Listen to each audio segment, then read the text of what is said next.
ከሴት በጣም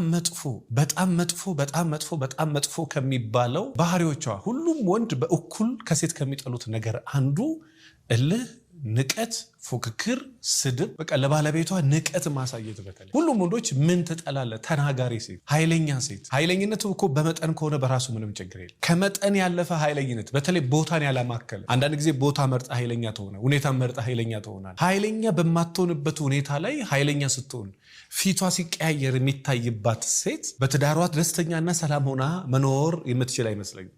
እንደሞያ ምናልባት ይሄንን ነገር ከስር መሰረቱ ነው።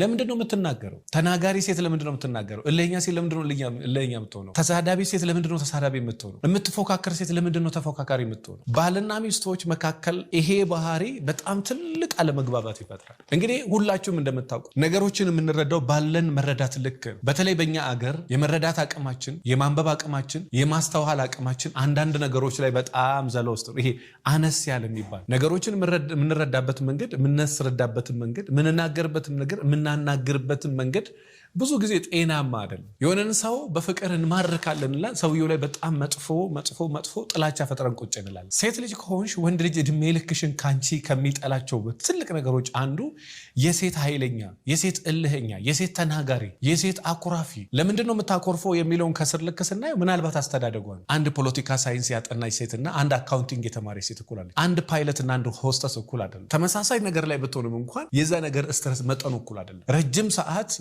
ቆሞ ይሄ በተለይ ሕክምና ላይ ረጅም ሰዓት የሰው ህይወት ለማዳን ከ1 ሰዓት እስከ 2 ሰዓት ከ2 ሰዓት እስከ 8 ሰዓት ወገቡ እንደዚህ እስከሚንቀጠቀጥ ድረስ ሕክምና ላይ ውሎ ወይ ደግሞ ሰርጀሪ ሰርቶ የሚወጣ ዶክተር መቼም እሱም ሰው አይደለ? እሱ ሰው ለማዳን ደከመ። ከዛ በኋላ እግዚአብሔር ቢረዳውና መስሪያ ቤቱ ቢፈቅድለት እንደኔ እንደሞያ 8 ሰዓት ከሰራ በኋላ ወጥቶ ረፍት ቢያደርግ እና ከዛ ወጥቶ ምናልባት ቢያርፍ ትንሽ የተወሰነ አይምሮ ረፍት ስለሚያገኝ ከዛ በኋላ ትንሽ ባህሪው ላይ ራሱ ለውጥ ልታዩ ትችላላችሁ። በተለይ ደግሞ የሰዎች ባህሪ ላይ ያለባቸው ጫና፣ ሴት ልጅ ፔሬዷ ሲመጣ ፔሬዷ ያለ እንኳን ያላት ባህሪ ተመሳሳይ አይደለም ብያቸዋል። በዛው መጠን ደግሞ የተማርናቸው ትምህርቶች፣ ጓደኛ፣ የምንኖርበት ቦታ፣ ሱሶቻችን፣ አመጋገባችን፣ አኗኗራችን፣ የላይፍ ስታይላችን፣ በተለይ ደግሞ ከልጅነት አስተዳደጋችን የዛሬ ማንነታችን ላይ የሆነ ተጽዕኗል። ቤተሰብ የትም ይውለድ እንዴትም ያሳድግ እንዴትም አደክ ዛሬ ይደርሳል። አንዳንድ ሰዎች በቃ ምድር ላይ እነሱ ዶፍ እንደወረደባቸው ያወራል። እኔ አንድ ጊዜ የእህቴ ባል በጣም ማከብረው በጣም ጎበዝ ልጅ ነው። ምን አለኝ፣ በቃ ብዙ ጊዜ መከራ ደረሰብኝ፣ በቃ እኔ ጫና ተከድቼ እንዲሆኜ በጣም ብዙ ነገር ያወራል። የዛሬ 7 ዓመት አካባቢ አፌን የዘጋበትን ነገር ነው ነገራችሁ። አንተ ከሰው የተለየ ምን ደረሰብህ አለኝ። ለምሳሌ እኔ ከተለየ እኔ በሚሊዮን ገንዘብ አግኝቼ ዜሮ ሆኜ ቤት ውስጥ